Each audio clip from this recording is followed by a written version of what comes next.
What is up, everyone? This is Soul with another video, and I know this is kind of weird. It's a Sunday night where I'm posting something, but this is all for fun, and I want to get something out, shortly before we get like the whole grand reveal of what's going on over with the midnight release. Now, what's going to be kind of interesting is the next 30 some odd hours before the launch.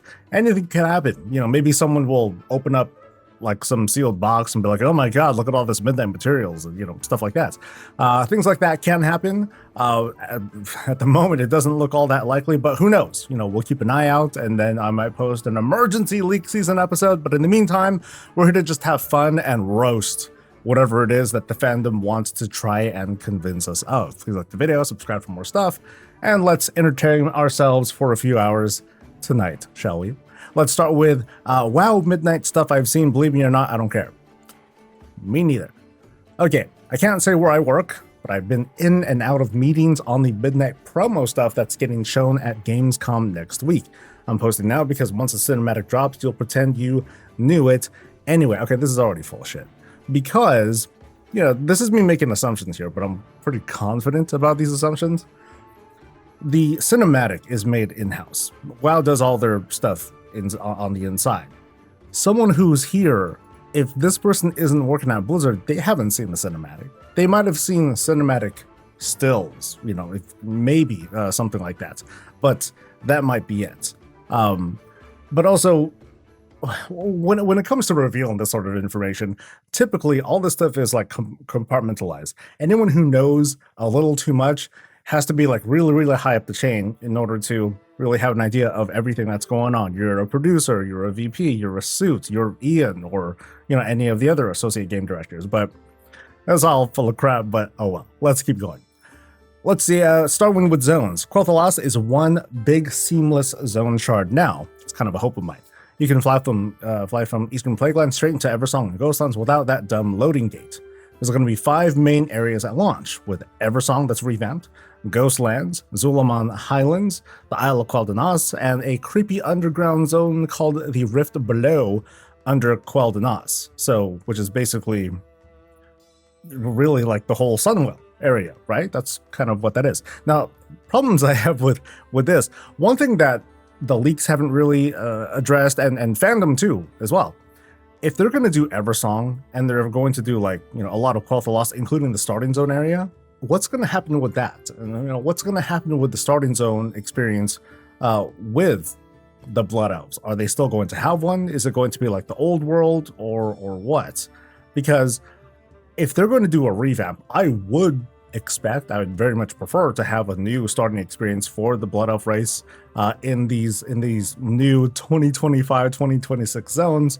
I don't want to be denied of that, and not knowing how that works, it makes for, hey, here's what's going on. It makes it kind of unconvincing because it's like, well, there's like all these little details, and I would at least like to get get me excited about like what this revamp will mean for the player instead of just like, okay, here it is. So maybe I'm asking too much of these fake leaks, but okay, I'm definitely asking for too much of these fake leaks. Okay, anyway, moving on.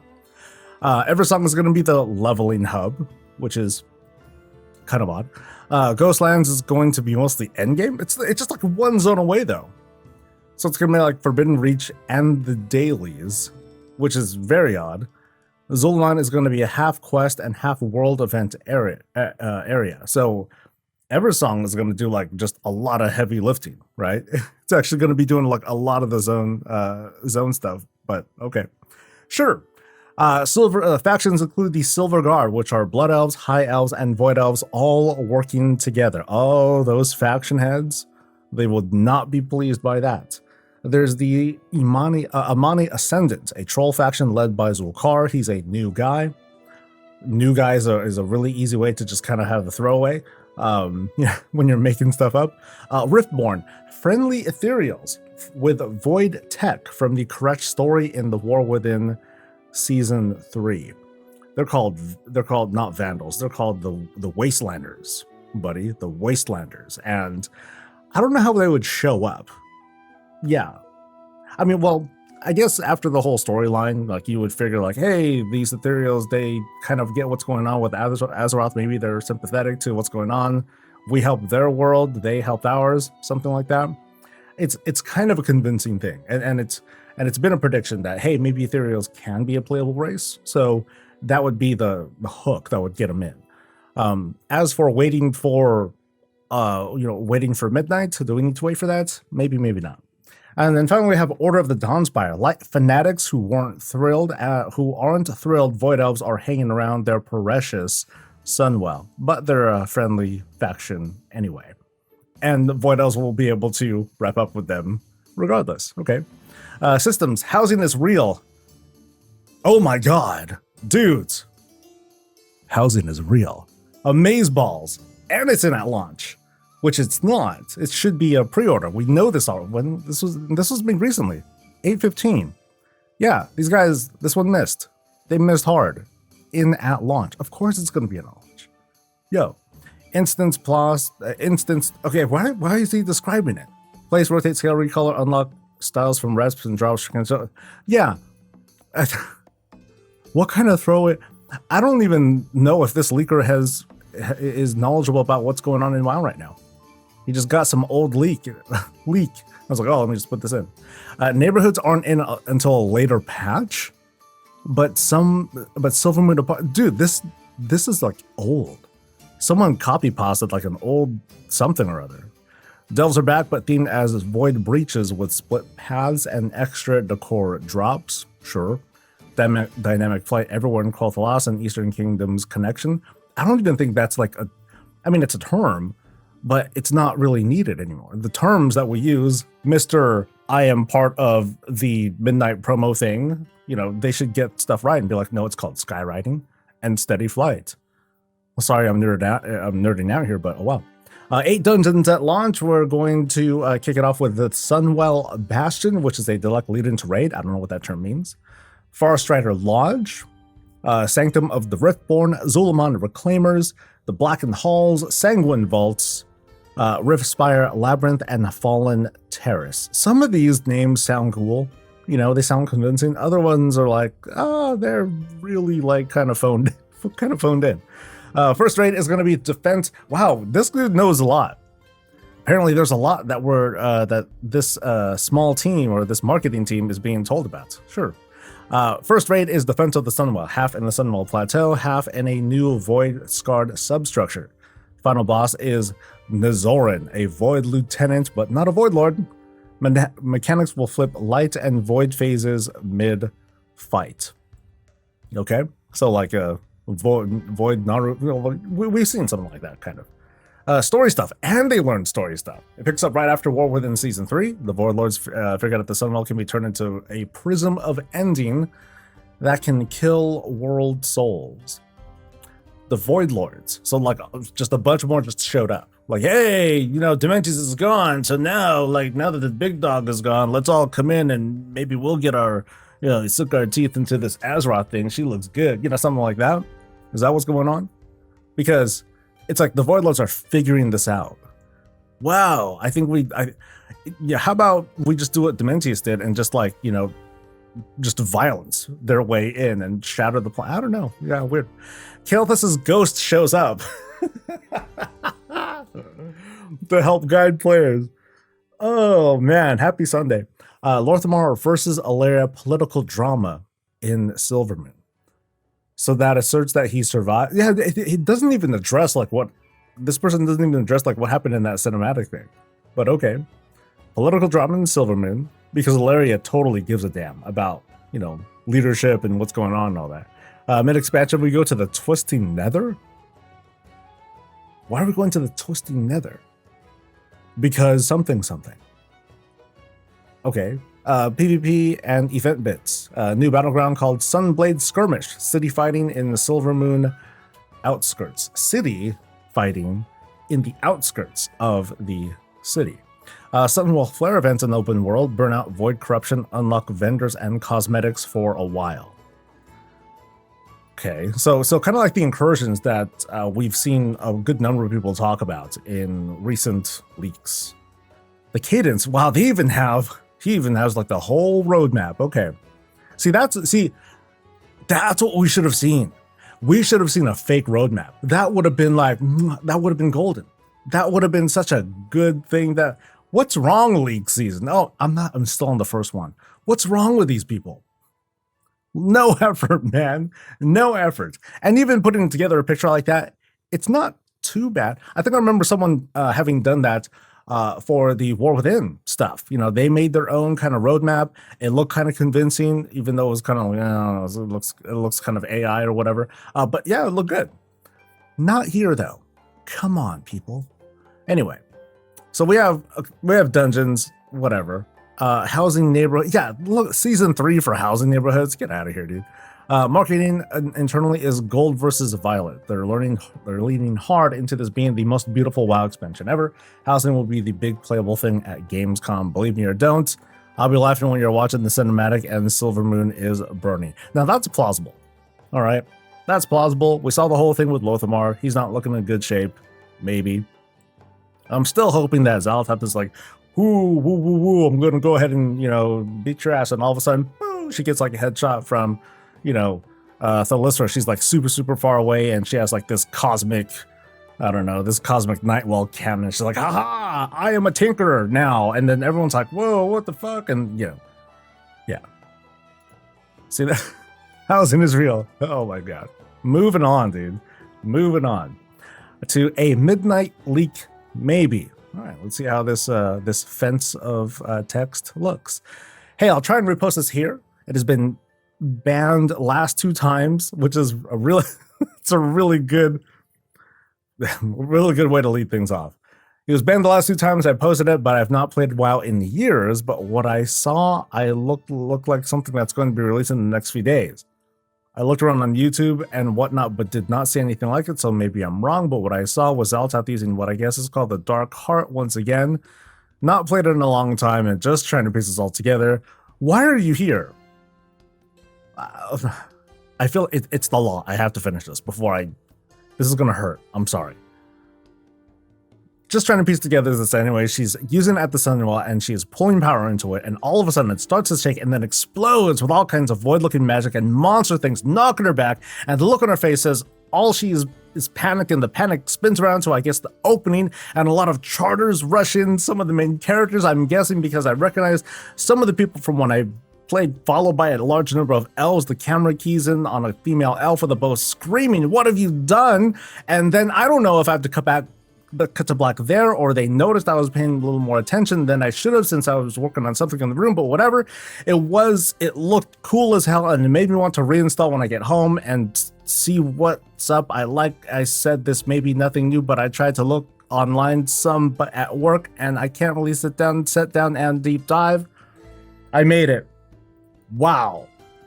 I cannot get that time back, and if you watched the rest of this, neither can you. Please be a good one. Last one. Possible Midnight Zone story leak by Kalogner. Let's go. A couple of friends in my friend group are related to people in the Midnight dev team. Oh, so this is like all of my friends' uncles work at Blizzard. Take that. Take that, people in the schoolyard. I got clout. Anyway, the other day I was chatting with them about my expectations for the game, and they spoiled me a bit about the plot. A bit? Yo, this is not, that's a big bit. That's I'm gonna get my parents, or get my these people who they're related to. Let's just get them all fired, because we really want to get like a solid post on the MMO champion and have SoulSoBreezy read this out. Yeah, that's good.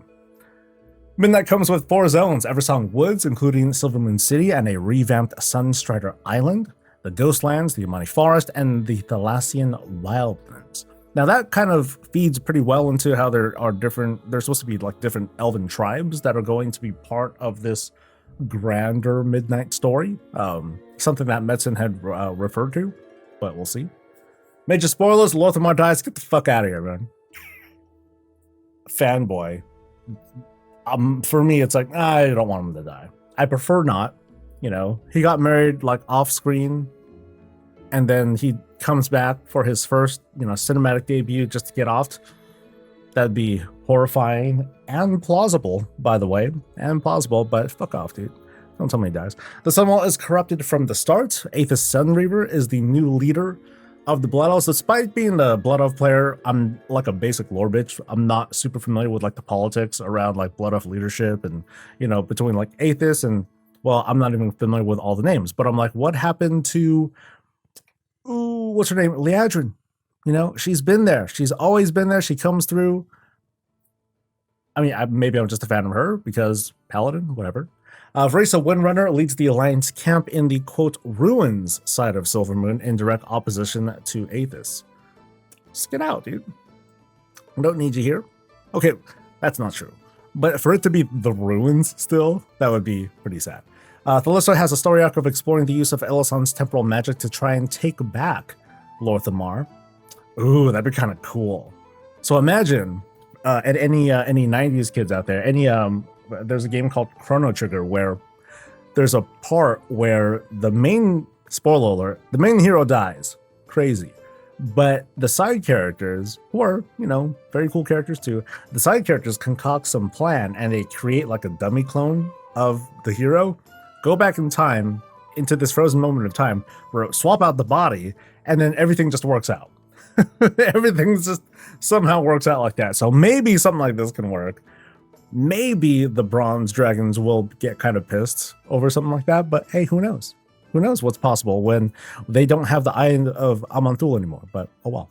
Mentions to the Nightwell as a temporary solution for the Blood Elves' magic addiction problem, which I thought was more or less solved at this point.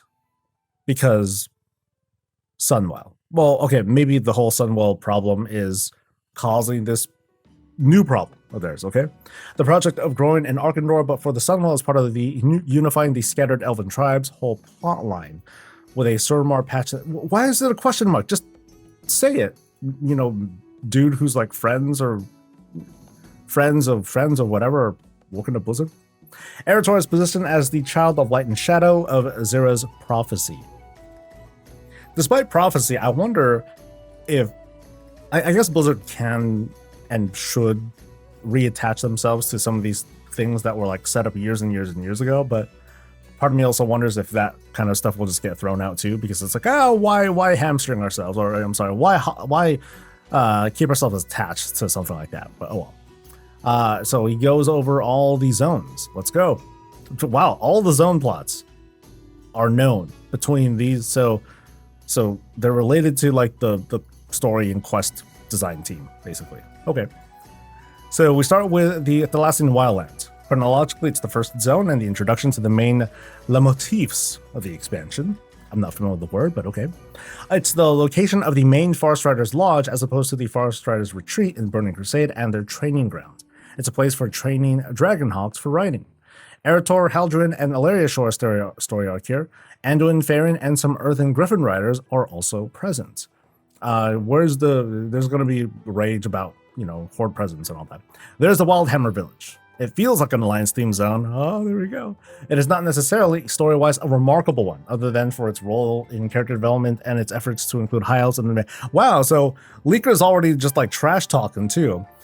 It's not necessarily story-wise a remarkable, you know, remarkable story, okay? Ghostlands. Since the Sunwell fell, the Dead Scar has been expanding as if fueled by the Void's consuming hunger. It's an area reminiscent of the Forsaken versus Kaldrai theme and addresses that issue. The Kaldrai arrive to attempt to cure the Dead Scar, starting where apprentice Mervida left her research in TBC. No memory of that. There's a meeting between Sarah Moonmorning and other Nightfallen and the Kaldrai. Tyrande shows up and is quite moved to see Sarah and her other soldiers who fell at Teldrassil. The Nightfallen and the Dark Rangers have settled in Windrunner Spire. Thanks. The Nightfallen act as a liaison between the Night Elves and the Forsaken, whose apothecaries are experts on the Ghostlands. They're experts on the Ghostlands? Just because there was like Scourge or whatnot presence down south or something? But they did extensively research the Dead Scar. Wait, does it need research? It's just like a bunch of dead bodies that got mowed over, right? That's kind of how it was, you know? How did this happen, guys? Meat wagons. Lots and lots of meat wagons. Lots of dead... Yeah, that's how I'm looking at this. The Kaldrai are able to heal the Dead Scar from within the maw. Wait, I missed a line. Investigating the Dead Scar's energies, they managed to create a portal to its source, the maw, and find Sylvanas. So somehow, way back in Warcraft 3 days, Arthur's just like, chilling, doing his thing, marching down with them meat wagons, and then somehow it taps into the maw of all places, and that's why the scar has never healed. But then they go to the maw, which alone is going to offend players, and then find Sylvanas, who looks to be like, another one of the first major horde characters that you will encounter here, which will further infuriate them, which actually lends a little bit of credence to this leak. It's still fake, but it helps. Well done. I think this person is purposely tapping into, that Horde versus the Alliance narrative stuff, and is doing a pretty good job, fairly good job, of trying to tug on those emotional threads. So anyway, the Kaldrai are able to heal the dead scar from within the maw. Thanks, Alliance. You saved the Blood Elves. Sylvanas doesn't return to Forsaken, but becomes the new leader of the Dark Rangers, similarly to what Maiev is to. So they just let her out, right?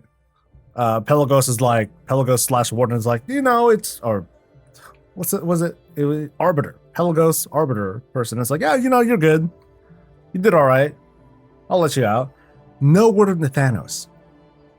That's a big minus point. Not talking about Nathanos at all. No way. She's like, he's like her main puppy and all that. So anyway, a Muddy Forest. At various points, the plot serves as the comic relief of the expansion. Oh no. A society politically divided is a pro-Zul'jin hardliner who calls for no diplomacy with the elf, and there's another who's a little more open to listening. In any case, there is a strong bipartisan opposition to the Void for historical reasons. Oh, this is really funny so far. The Amani don't mention explicitly anything about the elven occupation, and everything will be more based on the fact that the Horde betrayed them after supporting them in World War II, and that both factions have invaded Zul'Mon twice. Is this person trying to be cheeky or something? Talansi travels as a diplomat with a group of her court, but they're initially utterly disgusted with the Zandalari worshipping Bwonsamdi. Okay. So I guess the trolls that she's visiting are disgusted with them worshipping Bwonsamdi. Okay. Do they care? Well, the Amani demand the severed head from Lothamar's corpse as an offering. Talanji refuses, and the Amani decide to take his expedition as prisoners and slay. Wait, did he die in this leak? Okay, no, yeah. So he dies. Things change when the Tortolan takes off his hat and Torga appears and begins to talk about Kithix and the Amani, and how the Amani defeated him. This is key because Torga is the only one who remembers the ritual they used. That is a. I'm not entirely sure about the accuracy here, but that's kind of like they dug deep for that one.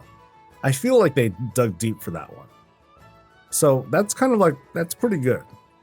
I don't know if I'm convinced by that. Let's see what the loreheads feel about it, but it's not bad.